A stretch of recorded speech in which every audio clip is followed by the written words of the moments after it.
اما بعد فاعوذ باللہ من الشیطان الرجیم بسم اللہ الرحمن الرحیم۔ اللہ رب العزت قرآن مجید برہان رشید پارہ نمبر 5 سورۃ النساء آیت نمبر 31 میں ارشاد فرماتا ہے، ان تجتنبوا کبائر ما تنہون عنہ نکفر عنکم سیئاتکم وندخلکم مدخلا کریما۔ فرمایا اگر کبیرہ گناہوں سے بچتے رہو جن کی تمہیں ممانعت ہے، جن سے تمہیں منع کیا گیا ہے، تو ہم تمہارے اور گناہ بخش دیں گے اور تمہیں عزت کی جگہ داخل کریں گے۔ اس آیت کریمہ میں اللہ کریم نے کبیرہ گناہوں سے بچنے والے کو جنت کی بشارت دی ہے، اس کے لیے جنت کا ذمہ لیا ہے۔ کبیرہ یعنی بڑا گناہ، ایک ہوتا ہے صغیرہ گناہ، ایک ہوتا ہے کبیرہ گناہ۔ صغیرہ گناہ مطلب چھوٹا گناہ، کبیرہ گناہ مطلب بڑا گناہ۔ بذات خود اگر گناہ کو دیکھا جائے تو گناہ کہتے ہیں نافرمانی کو۔ نافرمانی بظاہر چھوٹی بڑی نہیں ہوتی، نافرمانی تو نافرمانی ہے۔ اب نافرمانی بندہ کس کی کر رہا ہے، یہ اس نافرمانی کو بڑا یا چھوٹا بناتی ہے۔ اللہ تعالیٰ ایک اور مقام پر ارشاد فرماتا ہے، یجتنبون کبائر الاسم والفواحش واذا ما غضبوا هم یغفرون۔ فرمایا اور وہ جو بڑے بڑے گناہوں اور بے حیائیوں سے بچتے ہیں اور جب غصہ آئے تو معاف کر دیتے ہیں۔ ایک اور مقام پر فرمایا، الذین یجتنبون کبائر الاسم والفواحش الا اللمم ان ربک واسع المغفرہ۔ وہ جو بڑے گناہوں اور بے حیائیوں سے بچتے ہیں مگر اتنا کہ گناہ کے پاس گئے اور رک گئے، بے شک تمہارے رب کی مغفرت وسیع ہے۔ ان تینوں آیات کے اندر بڑے گناہوں کا ذکر ہے۔ جو بندہ بڑے گناہوں سے بچتا ہے، جو بندہ گناہ کے قریب جاتا ہے پھر رک جاتا ہے، اللہ کریم نے اس کے لیے جنت کا بخشش کا وعدہ کیا ہے۔ گناہ دو قسم کے ہوتے ہیں، ایک تو گناہ ہوتا ہے جس کو ہم صغیرہ گناہ کہتے ہیں، یہ کون سے گناہ ہیں، اور ایک ہے کبیرہ گناہ جس کو ہم بڑا گناہ کہتے ہیں، یہ کون سا ہے۔ کبیرہ گناہوں کے بارے میں اتنا سمجھ لیں کہ ہر وہ گناہ جس کا ذکر، جس سے بچنے کا حکم قرآن میں بیان کیا گیا یا واضح طور پر نبی کریم علیہ السلام نے اسے حدیث میں بیان کیا، وہ ہے کبیرہ گناہ۔ اب اس پر مختلف احادیث ہیں اور قرآن کی مختلف آیتیں ہیں جہاں ان گناہوں کا ذکر ہمیں ملتا ہے۔ زندگی گزارتے ہوئے ہمارے سامنے دو راستے ہوتے ہیں، ایک ہے اچھائی کا راستہ، ایک ہے برائی کا راستہ۔ ہمارے لیے حکم یہ ہے کہ ہم اچھائی کے راستے پر چلیں، برائی کے راستے سے خود کو بچائیں۔ سوال یہ ہے کہ پہلے قدم کس طرف اٹھایا جائے، نیکی کی طرف اٹھایا جائے یا گناہ سے بچنے کی طرف اٹھایا جائے؟ تو آپ جب غور کریں گے تو پتہ یہ چلے گا کہ گناہ کی طرف جانے سے رکنے کی برکت سے نیکی کی توفیق ملے گی۔ گناہ سے بچتے رہیں گے، آپ کا دل نیکیوں کی طرف جانا شروع ہو جائے گا۔ لیکن آپ نے گناہوں کی طرف توجہ نہیں کی، نیکیاں کرتے رہے، صرف نیکیوں کی طرف آپ نے توجہ رکھی لیکن گناہوں سے بچنے کی کوشش نہیں کی، تو نیکیوں کا جو عمل ہے وہ کمزور ہو جائے گا۔ اس کو یوں سمجھیے، آپ نماز بھی پڑھتے ہیں، مارکیٹ میں آپ کام بھی کرتے ہیں، آپ گھر کے اندر بیوی بچوں کے ساتھ بھی وقت گزارتے ہیں، اس کے علاوہ دوستوں کے ساتھ بھی آپ کا اٹھنا بیٹھنا ہے، موبائل بھی استعمال کرتے ہیں۔ اب آپ 4-5 کاموں کو سامنے رکھ کر غور کریں، ان کاموں میں نیکی کا کام میں کتنا کر رہا ہوں، گناہوں کا کام کتنا کر رہا ہوں۔ پھر جو نیکی کا کام میں کر رہا ہوں تو اس نیکی میں مجھے سکون کتنا مل رہا ہے، میرا دل نیکی کی طرف کتنا مائل ہو رہا ہے۔ نماز میں آ کر نماز میں دل کتنا لگتا ہے، مسجد میں آ کر مسجد میں بیٹھنے کو کتنا دل کرتا ہے۔ باہر مسجد کے نماز جنازہ ہوں، آپ کو بہت سارے لوگ نماز جنازہ میں ملتے ہیں، دروازے کے اندر داخل ہو کر مسجد میں آتے ہیں تو نمازی بہت تھوڑے سے ملتے ہیں۔ وجہ کیا ہے؟ نماز جنازہ پڑھنا یہ بھی نیکی، مسجد میں جماعت کے ساتھ نماز پڑھنا یہ بھی نیکی، وہاں نیکی کرنے میں کامیاب ہو رہے ہیں، مسجد میں آ کر جماعت کے ساتھ نماز پڑھنے میں کامیاب نہیں ہو رہے۔ وجہ کیا ہے؟ وجہ یہ ہے شیطان سمجھتا ہے کہ اس کو بڑی نیکی کی طرف جانے سے روکنے کے لیے چھوٹی نیکی کی طرف اس کو لے جاؤ۔ بات سمجھیے گا میری، نماز جماعت کے ساتھ پڑھنا جسے کوئی شرعی عذر نہیں، اس کے لیے مسجد میں واجب ہے۔ نماز جنازہ میں ہر ایک کے لیے واجب یا فرض نہیں، بعض کے لیے ضروری ہے، فرض کفایہ ہے۔ اگر کسی نے نماز جنازہ نہیں پڑھی اس کو گناہ گار نہیں کہا جا سکتا، لیکن نماز اگر اس نے نہیں پڑھی وہ گناہ گار، وہ مجرم ہے۔ مسجد میں نہ آنے کی وجہ سے بندہ گناہ گار ہو رہا ہے، اس گناہ کی نحوست کی وجہ سے بندہ بہت سارے کام نہیں کر پاتا۔ تو خلاصہ یہ ہے کہ اپنے آپ کو گناہوں سے جب بندہ بچاتا ہے تو نیکیوں کی طرف مائل ہونا شروع ہو جاتا ہے۔ ایک دوسرے طریقے سے آپ کو بیان کروں، قیامت والے دن ہمارا حساب اس بات پر نہیں ہوگا ہم نے کتنی نیکیاں کی ہیں، یہ نہیں پوچھا جائے گا۔ ہم سے پوچھا یہ جائے گا تو نے رب کی نافرمانی کیوں کی ہے۔ یہ نہیں پوچھا جائے گا مال کتنا کمایا تھا، مال کہاں جمع کیا تھا۔ پوچھا یہ جائے گا مال کو غلط راستے پر خرچ کیوں کیا تھا، مال کو حرام طریقے سے کیوں کمایا تھا، مال کے ذریعے غلط کام کیوں کیے تھے، یہ پوچھا جائے گا۔ بات سمجھیے گا، اگر ہم اپنی ذات پر غور کریں کہ میں نیکیوں کی طرف کیوں نہیں آ رہا تو جواب ملے گا کیونکہ میں گناہوں میں مشغول ہوں، اس لیے نیکیوں کی طرف نہیں آ رہا۔ اگر ہم گناہ چھوڑ دیں گے تو انشاءاللہ نیکی کی طرف آنا شروع ہو جائیں گے۔ ظلم کرنا کبیرہ گناہ ہے، ماں باپ کا دل دکھانا کبیرہ گناہ ہے، کسی کی پیٹھ پیچھے برائی کرنا، چغلی کرنا یہ بھی کبیرہ گناہ ہے۔ اسی طرح کسی مسلمان پر بہتان لگانا یہ بھی کبیرہ گناہ ہے۔ اسی طرح بدکاری کرنا یہ بھی کبیرہ گناہ ہے۔ پیشاب کے چھینٹوں سے نہ بچنا یہ بھی گناہ ہے۔ ناجائز ٹیکس وصول کرنا یہ بھی گناہ ہے۔ خیانت کرنا یہ بھی کبیرہ گناہ ہے۔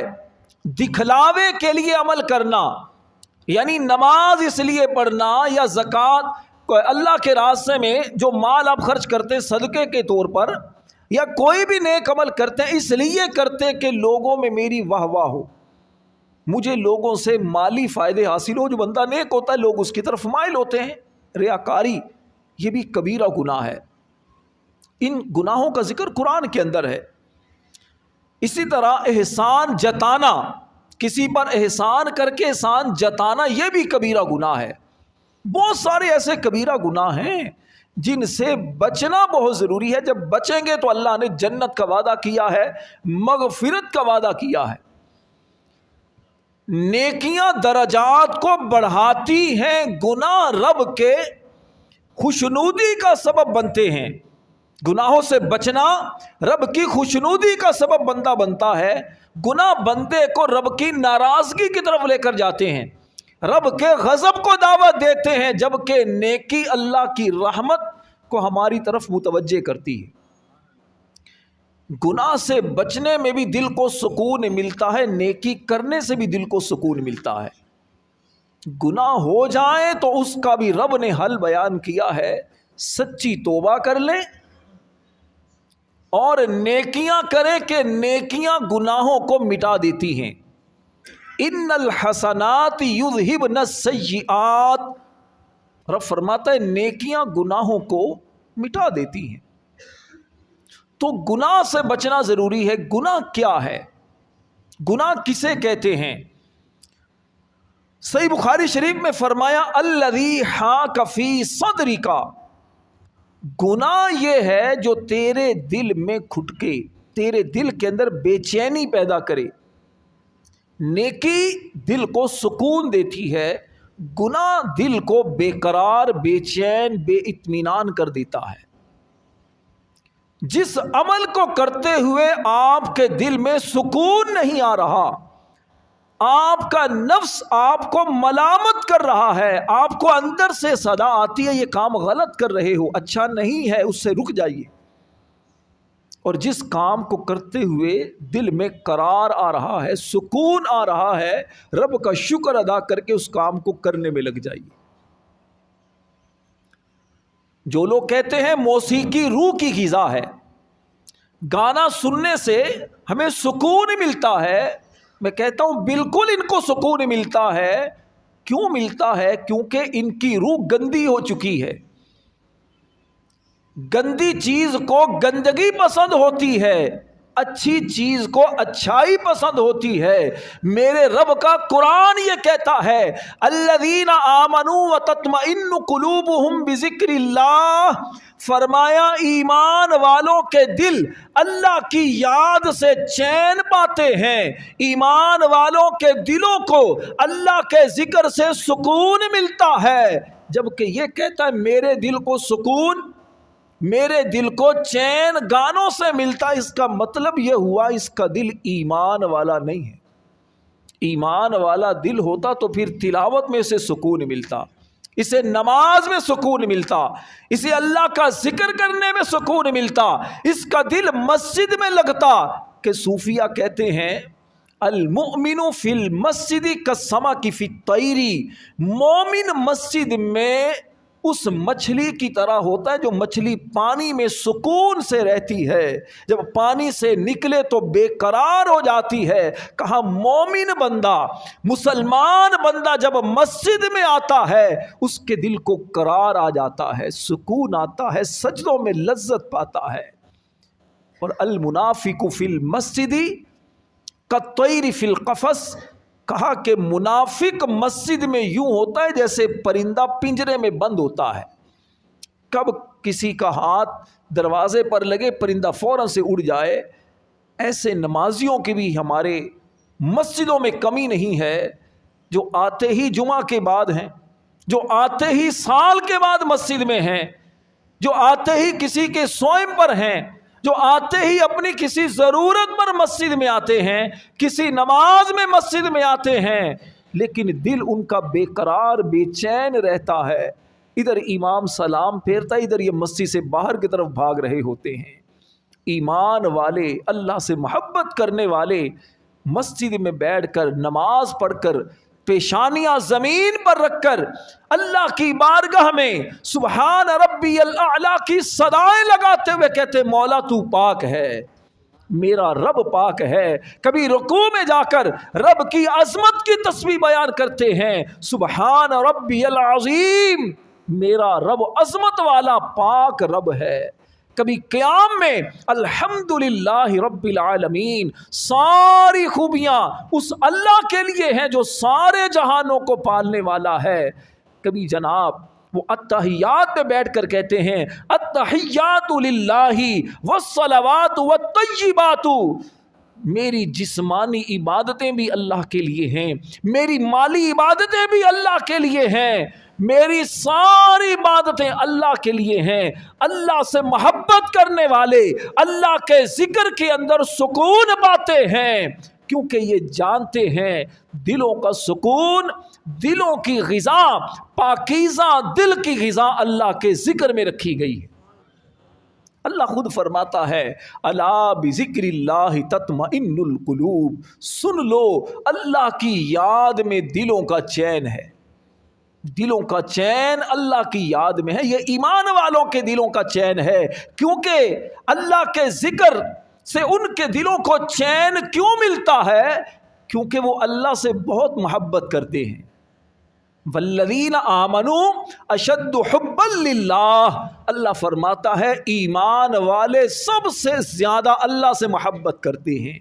اور دنیا کا بھی قانون ہے، فطرت کا بھی قانون ہے، یہ قدرت کا بھی قانون ہے، بندہ جس سے محبت کرتا ہے اس کے ذکر سے اسے سکون ملتا ہے۔ تو ایمان والا اللہ سے محبت کرتا ہے تو اس کے دل کا قرار، دل کا سکون اللہ کے ذکر میں ہوتا ہے۔ گندی طبیعت والا، منافق، بے عمل، بد مذہب، برے لوگوں میں رہنے والے کا دل ایمان کی لذت سے محروم ہوتا ہے، چونکہ وہ اللہ سے سچی محبت نہیں کرتا، بظاہر زبان سے کہتا ہے لیکن وہ زبان سے کہا ہوا کلمہ اس کے دل میں پیوست نہیں ہوتا، دل کے اندر راسخ اور پختہ نہیں ہوتا، دل کی گہرائی میں اترتا نہیں ہے، جس کی وجہ سے نہ اسے عبادت میں سکون ملتا ہے، نہ اللہ والوں کے ذکر میں اسے مزہ آتا ہے، نہ مسجد میں دل لگتا ہے، نہ اللہ والوں کے پیارے مزارات میں اسے سکون ملتا ہے۔ اس کا دل لگتا ہے سینما گھر میں، اس کا دل لگتا ہے گانے باجے کی محفلوں میں، اس کا دل لگتا ہے بے حیائی والے کاموں میں، اس کا دل لگتا ہے جہاں لوگوں کی برائیاں کی جاتی ہوں سب سے پہلے بازار میں شیطان کے جھنڈے کے ساتھ جاتا ہے۔ ایمان والا اٹھ کر سب سے پہلے مسجد میں آ کر رب کی بارگاہ میں سر جھکا کر اللہ کی تسبیح بیان کرتا ہے، نماز پڑھتا ہے، رب کا پاک کلام سنتا ہے، اس کے بعد اللہ سے دعا کر کے پھر رزق حلال کے لیے جاتا ہے اور اللہ اس کو برکت عطا فرماتا ہے۔ میرے نمازی بھائیوں، یہ ساری گفتگو کرنے کے بعد میرا آپ سے صرف اتنا سوال ہے کہ آپ خود اپنے آپ سے پوچھئے، ہم سارے اپنے دل سے پوچھئے میرا شمار کن لوگوں میں ہوتا ہے؟ میرے اندر منافقت والی خصلت ہے یا ایمان والوں کی خصلت ہے؟ میرا دل کہاں لگتا ہے، مسجد میں یا پھر گناہ والی جگہوں میں؟ میرا دل اللہ کا ذکر کرنے میں لگتا ہے یا پھر گناہوں بھرے ماحول کے اندر، گناہوں والی گفتگو کے اندر میرا دل لگتا ہے؟ ہر بندہ خود فیصلہ کرے، خود اپنے دل سے پوچھے تو جواب خود مل جائے گا۔ اور اگر دل سے آواز آئے کہ ہاں میں واقعی اپنے کیے پر شرمندہ ہوں، دل سے اگر شرمندگی ہو تو پھر دیکھیے ابھی زندگی باقی ہے، اس زندگی کو غنیمت سمجھتے ہوئے رب کی بارگاہ میں توبہ کر لیں۔ اللہ توبہ قبول کرتا ہے، اس کی شان کریمی ہے، شان رحیمی ہے، وہ جانتا ہے، سب کچھ جانتا ہے، فیوچر کی باتیں بھی جانتا ہے، بندہ کل کیا کرے گا، لیکن اس کا اپنی محبوب کی امت سے محبت، اس کو اپنے محبوب کی امت سے اتنی ہے، کوئی ایک مرتبہ بھی کہتا ہے مولا غلطی ہو گئی ہے معاف کر دے، اللہ معاف کر دیتا ہے، پچھلے سارے گناہ اللہ بخش دیتا ہے۔ لیکن سچے دل سے رب کی طرف بندہ آئے تو صحیح، رب کی بارگاہ میں سر جھکائے تو صحیح، اللہ مجھے اور آپ کو اپنی نافرمانی سے بچائے، نیکیاں کرنے کی اللہ ہم سب کو توفیق عطا فرمائے، آمین بجاہ النبی الامین صلی اللہ علیہ وسلم۔